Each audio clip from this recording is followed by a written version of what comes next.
berdoa dulu. Baik, sebelum kita melakukan pembelajaran hari ini, alangkah baiknya kita berdoa sesuai kepercayaan masing-masing. Berdoa dimulai. Berdoa selesai. Baik, saya absen dulu nak. Bu. Serin, Bu. Yendrin, Hadir, Bu. Risma, Hadir, Bu.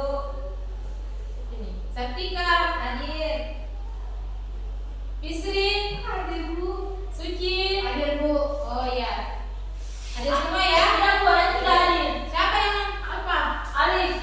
Alif, Dengan Tira. Alif, Kira. Oke. Hikmah juga apa? Milos apa Milos? Oke, 4 orang yang apa ya? Jadi yang hadir hari ini cuma 6 orang.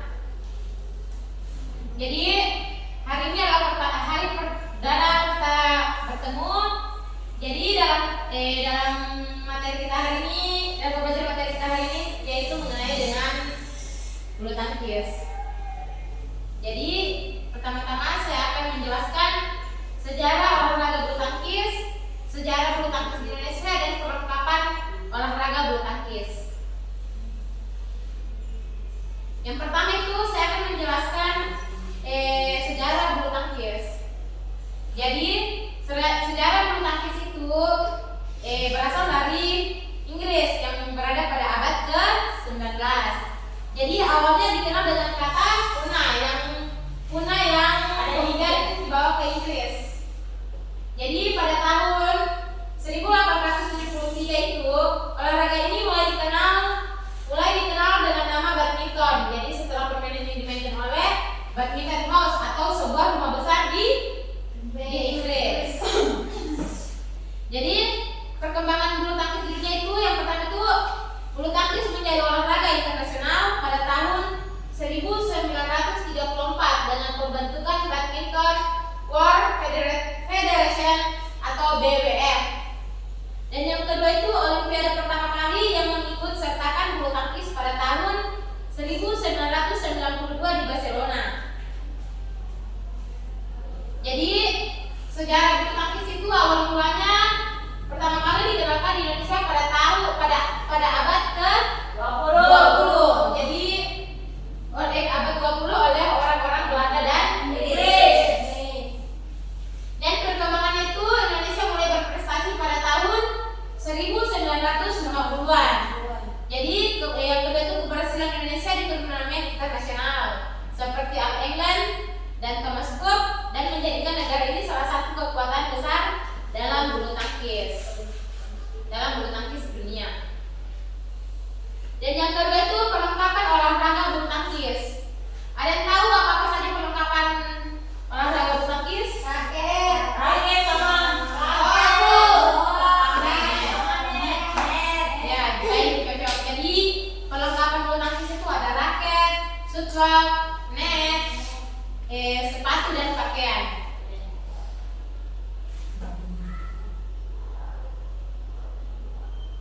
Jadi perlengkapan raket itu terbuat dari bahan ringan seperti karbon atau aluminium.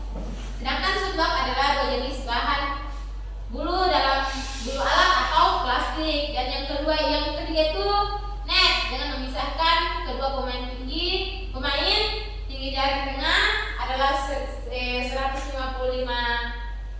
meter dan di sisi adalah 1524 meter.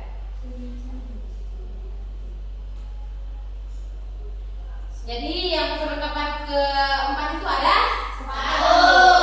Jadi sepatu dirancang khusus untuk memberikan kestabilan kelincahan dan kenyamanan saat bergerak cepat di lapangan. Dan yang kelima itu pakaian. Dan yang kelima itu pakaian. Jadi biasanya terdiri dari kaos, celana pendek atau ringan dengan bahan yang menyerap keringat. Mungkin ini saja materi pada sejarah bulu tangkis.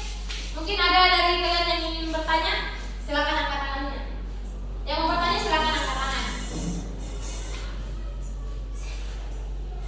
Pada tahun berapa tadi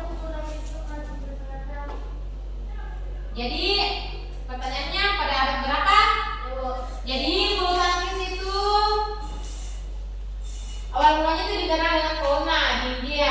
kemudian dibawa ke Inggris pada tahun 1873. Jadi olahraga ini dikenal dengan nama badminton. Sudah, siapa lagi mau bertanya? Kalau pakaiannya Bu, pakaian apa? Daster?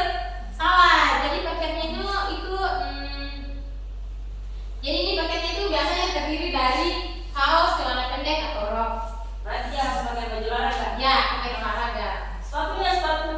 Sepatu yang nyamannya saja, bagaimana kau yang jelasnya dia itu nyaman, stabil, kelincahan, susah. Oke. Itu celana yang bisa celana panjang kan? Celana panjang sesuai dengan keyakinan saja. Mau celana pendek, celana panjang, terserah. Oke, baik. Sudah ada yang bertanya? Ada. Jadi saya lanjut lagi pada materi kedua, nah.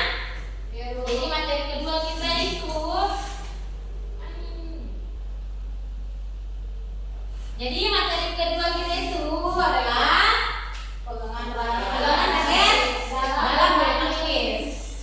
Jadi pegangan itu ada dua, ada forehand dan backhand. Yang pertama, pegangan raket. Satu orang bacakan dulu. Ya, berdiri. Bacakan sama temannya supaya didengar. Pegangan raket. Terdapat berbagai macam pegangan raket dalam bulu tangkis. Pegangan yang umum digunakan yaitu forehand grip dan backhand grip. Pegangan ini menentukan cara pemain memukul shuttlecock dan arah gerakan raket. Ya, baik. Jadi pegangan raket itu ada dua, ada forehand grip dan ada backhand grip. Jadi cara pegangan forehand grip itu yang pertama itu penjelasannya, forehand grip adalah pegangan yang digunakan saat memukul shuttle dengan sisi depan raket biasanya digunakan untuk pukulan dari sisi depan tubuh. Dan yang kedua itu cara memegangnya. Yang pertama itu pegang pegangan raket dengan posisi tangan seperti berjabat tangan. Jadi posisi tangan itu seperti berjabat tangan. Dan yang kedua itu letakkan telapak tangan di sisi raket dengan rata. Dan yang ketiga itu ibu jari telunjuk memberikan bentuk pir pada pegangan raket. Jadi begini dia, nah, pegangannya begini, jadi begini. Tangannya seperti V. Ya, tangan itu berbentuk V. Dari jempol dengan nano. Oh Ya, ini. ini yang salah begini. Jadi yang keempat itu jaga pegangan agar tetap rileks dan tidak terlalu kaku. Paham? Jadi begini Bu, cara pegangnya. Salah, jadi pegangannya itu begini saya, begini. Gimana? Oh, jadi begini baru diletakkan. Ya, letakkan raket di tengah-tengah tangan saya. Nggak bisa begini Bu. Bisa saya. Salah ya anak-anak ya, jangan ketemu kalau salah ya. Jadi ciri-ciri pukulan forehand itu yang pertama itu menghasilkan pukulan yang kuat dan Akurat. dan yang kedua digunakan untuk Smash, drive, dan pukulan dasar. rata, kita. Jadi kita masuk lagi di pukulan backhand grip atau pegangan backhand. Ada yang sekarang lagi bacakan dulu. Saya buku. Nah, temannya lain lagi. Bu. Siapa mau Saya baca? lima Bu. Tidak bisa lihat Bu. Terlalu kurang. Suci bisa membaca Suci? Bisa membaca saya. Saya bisa nih Bu. Iya, sharing. Berdiri. Belum saya Bu. Berdiri saja. Very suci. Oh ya, terserah. Backhand grip. Satu penjelasan. Backhand grip adalah pegangan yang digunakan saat memukul shuttlecock dengan sisi belakang raket. Dua, digunakan untuk memukul shuttlecock di sisi tubuh yang berlawanan dengan tangan dominan. Jadi ada yang paham maksud dari sharing itu? Jadi pegangan yang digunakan untuk memukul shuttle dengan di belakang sisi belakang raket. Dan yang kedua itu digunakan memukul shuttle di posisi tubuh berlawanan dengan tubuh tangan dominan. Dan yang kedua itu cara memegang raket. Cara memegang raket dengan teknik backhand grip. Yang pertama itu pegangan raket dengan posisi yang hampir mirip dengan forehand. Jadi ini dia ada sedikit perputaran raket sedikit sehingga sisi raket lebih kecil berada di depan tangan. Dan yang ketiga itu ada ibu jari yang menempel pada sisi raket dan sedikit menekankan pegangan untuk memberikan kontrol.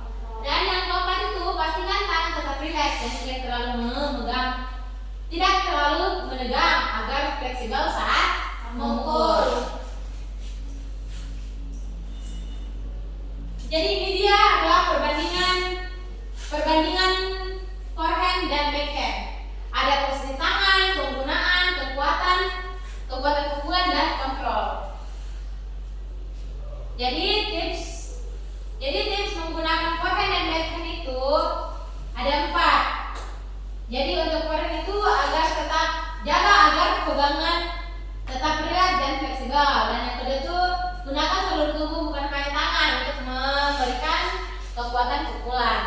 Dan untuk backhand itu pastikan posisi raket tepat agar dapat memukul dengan efisien. Dan yang kedua itu latih kekuatan tangan bagian bawah. Bagian bawah tangan, pergerakan tangan untuk menghasilkan kontrol yang lebih baik. Ya, materi untuk teknik forehand dan backhand sampai di sini. Mungkin ada dari kalian yang ingin bertanya? Kan kalau forehand itu Bu, begini tuh pukulannya ke depan. Kalau backhand itu bagaimana? Jadi backhand itu hampir sama dengan forehand, tapi dia itu agak turun sedikit ke bawah dan kebalikan tangannya dia itu begitu. Hampir sama dengan pukulan forehand. Ya itu intinya begitu. Sudah ada yang bertanya? Ya Bu. Yang lainnya aktif ya? Bisa aktif tugasnya. Saya saja. Jadi sekarang kita masuk lagi pada bab 3 yang ada pada materi footwork dalam bulu tangkis. Apa itu footwork? Teknik Pergerakan kaki kaki. yang digunakan untuk berpindah posisi dengan cepat dan efisiensi. Ya, cocok.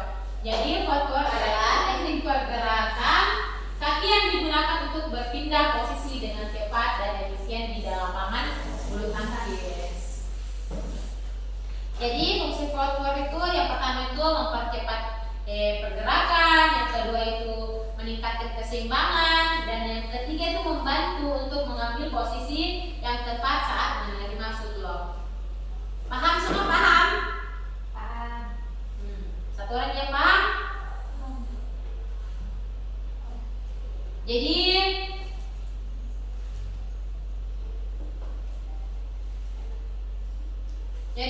teknik footwork langkah berganti. Yang pertama itu posisi siap dengan kaki sedikit berpisah.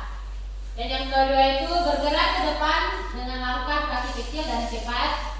Dan yang ketiga itu setelah mengambil posisi depan, lanjutkan ke samping kanan kiri sesuai dengan arah shotlock. Dan yang keempat itu kembali ke posisi tengah secara berurutan. Semuanya fokus dulu, jangan pegang HP.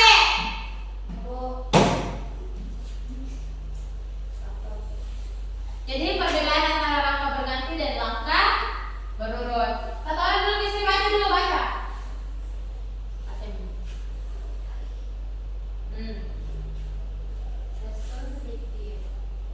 Yang mana yang mau dibaca Bu? Itu perbedaan antara langkah berganti dan langkah berurut. Yang ini tujuan utama faktor langkah berganti dan faktor langkah berurut. Jadi perbedaan-perbedaannya. Jadi tujuan utama itu mengubah arah secara cepat itu masuk pada faktor langkah berganti, dan bergerak secara berurutan itu untuk menutupi lapangan itu beraspek pada faktor langkah berurut. Jadi kesimpulan pada faktor itu adalah untuk meningkatkan kecepatan, keseimbangan, dan efisien pemain. Oke, paham? Paham Bu. Baik, sekarang kita langsung lagi pada materi bab 4. Materi bab 4, nah. Jadi Ada berapa materinya? materi kita kali ini ada 12 materi. Dan yang sekarang kita masuk pada materi keempat, yang dimana pukulan materi forehand dan backhand. Kira sudah lari semuanya dan backhand. Itu tekniknya. Oh. Ini pengertian. Oh. Jadi pengertian pukulan netting. Jadi pengertian pukulan netting itu definisi pukulan netting adalah teknik dalam bulu tangkis yang bertujuan untuk memukul shotlock dengan lembut dan akurat dengan di dekat lawan. Dan tujuannya itu untuk mengontrol permainan dekat net dengan memaksa lawan untuk mengangkat shotlock sehingga membuka peluang untuk menyerang. Jadi pertama itu pukulan netting forehand. Yang pertama itu posisi tubuh stabil dengan lutut sedikit ditekuk. Dan yang kedua itu raket dipegang menggunakan sisi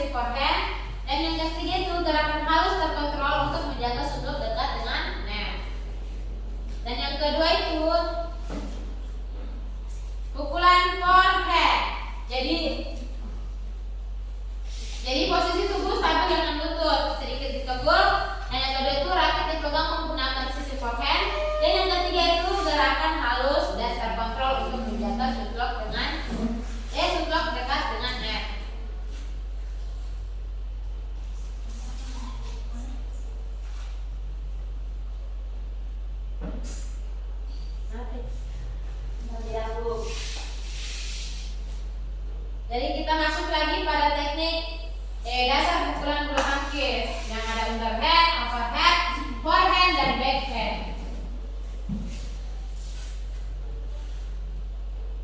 Jadi definisi underhand stroke yaitu pertama itu pukulan dilakukan dengan gerakan dari bawah ke atas dengan posisi tubuh sedikit membungkuk, pegangan raket disesuaikan untuk menghasilkan gerakan lembut. Dan yang ketiga itu pukul stroke dengan kontrol untuk menjaga arah dan kecepatan. Yaitu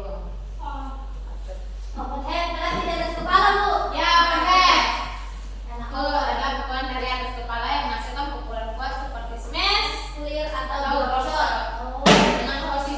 Dengan teknik posisi tubuh berdiri dengan stabil, ayunan raket dilakukan dari belakang ke depan, setelah dipukul di titik tertinggi untuk presisi. Yang terpok, Bu.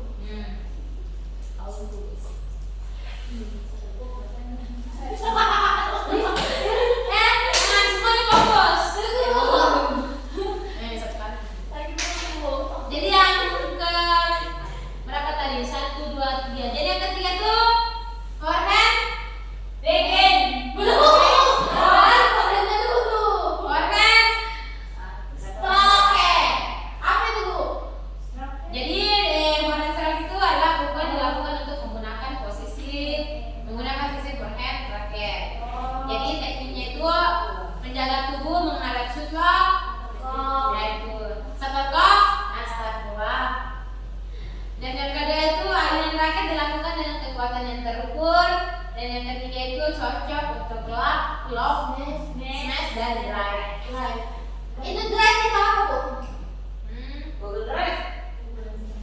Jadi dari itu adalah pukulan net, Pas, Bu. pukulan cepat.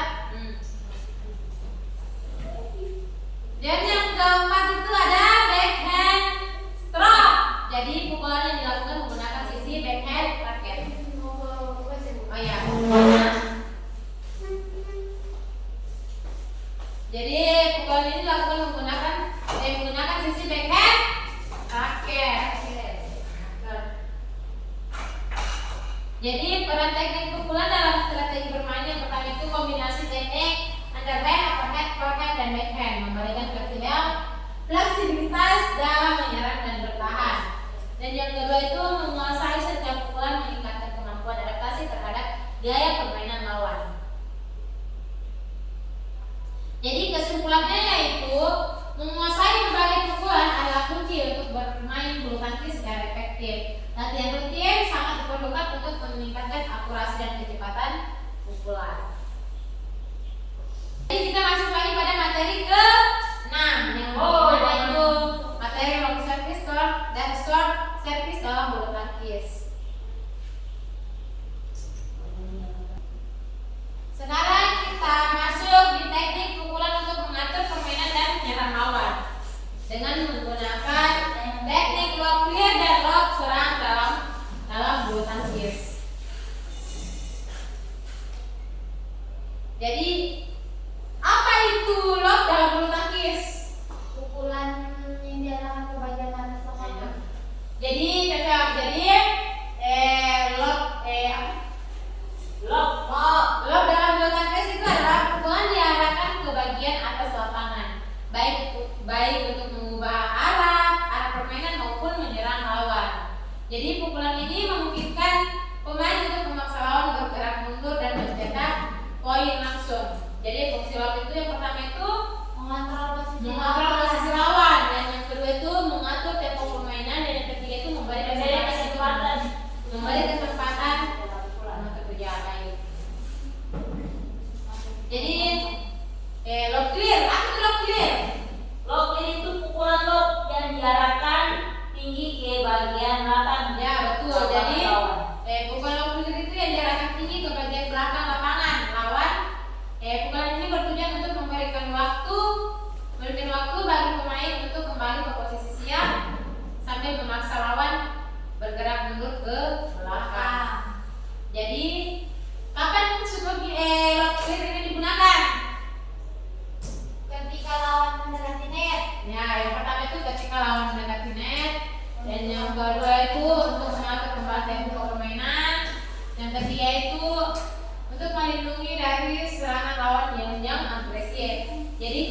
dengan yang lock clear itu yang pertama itu memberikan waktu bagi pemain untuk mengambil posisi kembali, dan yang kedua itu memaksa lawan bergerak mundur membuat mereka sulit untuk menyerang.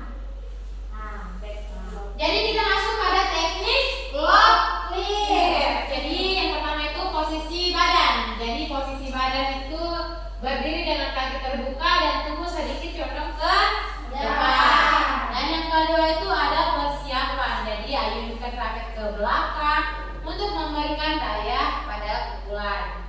Dan yang ketiga itu ada pegangan raket, dan dimana gunakan pegangan forehand atau backhand tergantung pada sisi lapangan dan kenyamanan. Dan yang keempat itu ada gerakan pukulan. Jadi pada gerakan pukulan satu kok itu dengan kekuatan penuh dan arahkan ke bagian belakang lapangan lawan dan pastikan setelok itu melayang tinggi.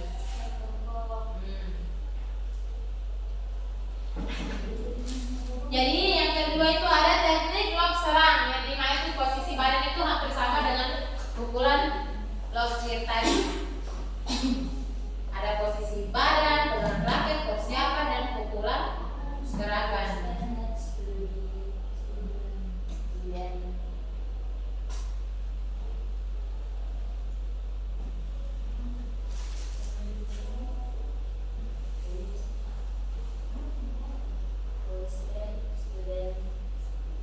Jadi sekarang kita masuk lagi pada teknik drop shot dalam bulu tangkis. Jadi pengenalan drop shot itu yang pertama itu drop shot dilakukan dengan tujuan menempatkan setelok sedekat mungkin dengan net di area lawan, biasanya sebagai pukulan serangan halus. Jadi tujuan drop shot itu adalah memaksa lawan untuk bergerak maju ke net, membuka ruang di area belakang. Jadi teknik drop shot itu ada 3. Yang pertama itu posisi tubuh, yang kedua itu gerakan raket, dan ketiga itu waktu pukulan. Yang pertama itu posisi tubuh. Jadi berdiri dengan posisi. Jadi posisi tubuh itu berdiri dengan posisi tubuh sedikit menyamping, dan yang kedua itu ada gerakan raket ayunan lembut dengan kontrol yang baik untuk mengurangi kecepatan setelok. Jadi yang ketiga itu waktu pukulan, yang dimana pukulan setelok itu pada titik tertinggi untuk akurasi maksimal. Jadi variasi drop shot itu ada forehand dan backhand.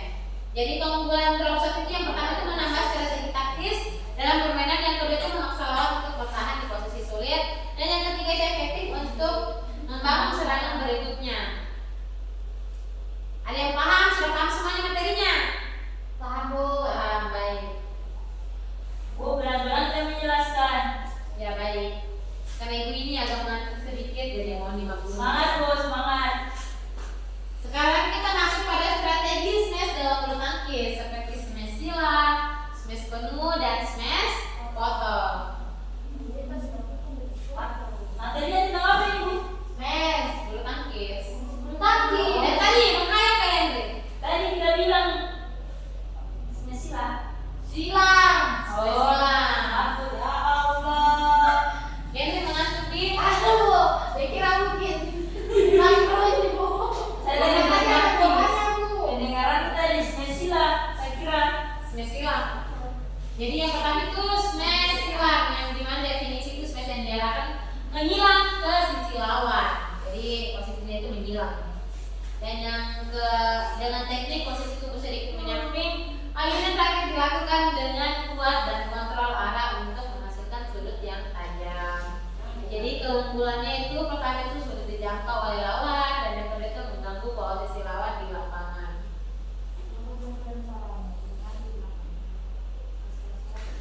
Jadi smash potong itu definisi itu smash yang dilakukan dengan gerakan memotong suplok menghasilkan kecepatan sedang dan sudut yang curam. Dan yang kedua itu ada teknik yang dimana posisi tubuh sedikit miring ke arah setelkok, dan yang kedua itu ayunan raket dilakukan dengan gerakan memotong untuk mengurangi kecepatan setelkok. Dan yang ketiga itu ada keunggulannya. Jadi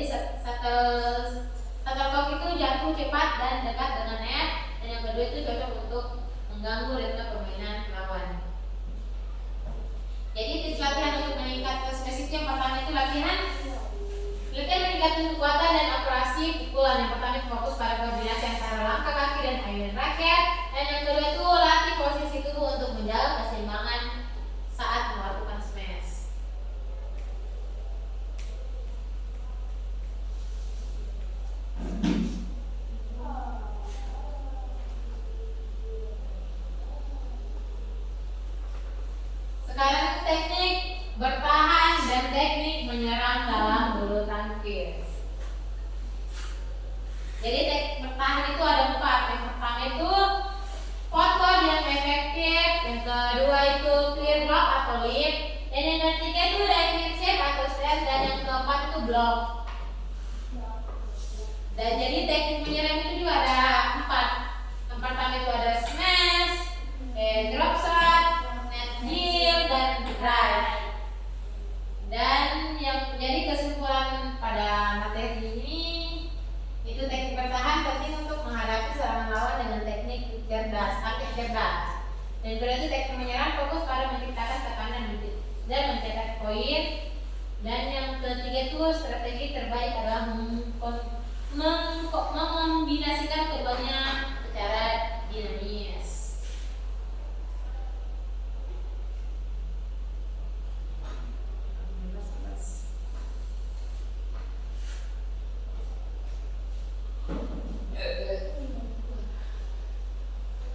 Jadi di sini masuk lagi pada peraturan perwasitan dalam bulu tangkis. Yang pertama itu ada berapa jenis wasit? 3. Nah, sebutkan. Wasit pertama, wasit servis dengan tim garis. Ya, jadi jenis wasit itu ada 3. Yang pertama itu wasit utama, wasit servis, dan hakim garis. Jadi wasit utama itu memimpin jalannya pertandingan, dan yang kedua itu memberikan keputusan akhir dalam pertandingan. Sedangkan wasit servis itu bertugas untuk mengawasi kesalahan saat pemain melakukan servis, dan hakim garis itu menentukan apakah shuttlecock jatuh di dalam garis atau di luar garis. Jadi tugas dan kewenangan wasit yang pertama itu menjaga fair play atau yang memastikan semua pemain mengikuti aturan yang berlaku. Dan yang kedua itu memberi keputusan yang untuk mengatasi protes dan membuat keputusan. Yang ketiga itu menghentikan permainan jika ada pelanggaran. Dan yang ketiga itu mengatur waktu. Jadi mengatur waktu, mengelola jeda waktu, dan permainan sesuai aturan. Jadi aturan servis dan pelanggaran itu ada 2. Jadi program pertama itu aturan servis dan pelanggaran. Jadi aturan servis itu ada shuttlecock harus dipukul di bawah pinggang, dan yang kedua itu posisi kaki harus tetap di lantai saat servis. Dan yang kedua itu pelanggaran, shuttlecock tidak boleh menyentuh tubuh, dan yang kedua itu tidak diperbolehkan mengganggu lawan secara fisik dan verbal. Jadi kesimpulan peraturan perwasitan dalam bulu tangkis itu peran wasit sangat penting untuk menjaga keadilan dan kelancaran pertandingan. Dan yang kedua itu kerjasama antara jenis wasit memastikan kompetisi berlangsung sesuai dengan aturan.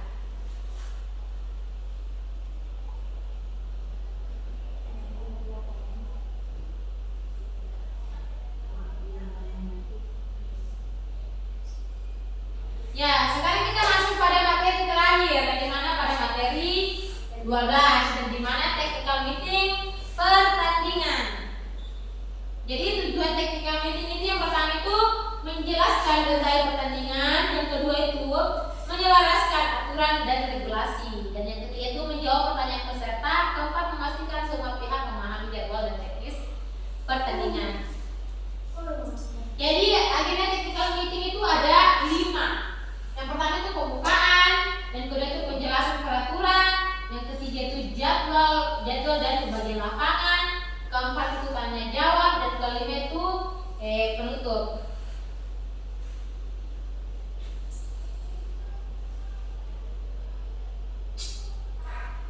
Jadi peraturan penting itu semua pemain wajib hadir sesuai jadwal. Dan yang kedua itu pemain harus mengenakan pakaian sesuai standar bulu tangkis, dan yang ketiga itu keputusan wasit final dan tidak dapat diganggu gugat.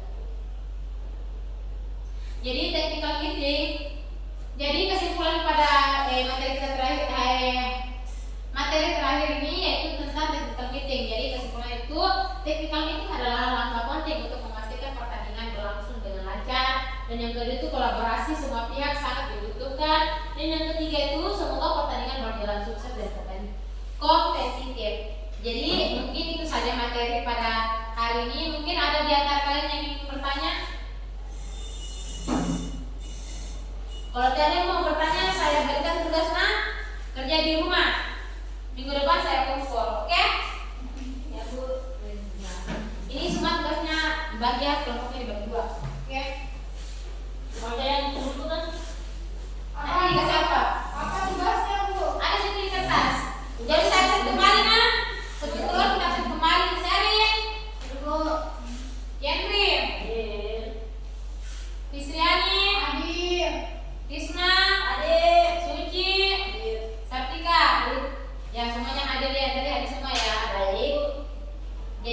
cukup sekian materi kita pada hari ini. Lebih dan kurangnya mohon dimaafkan. Taufiq wal hidayah. Wassalamualaikum warahmatullahi wabarakatuh.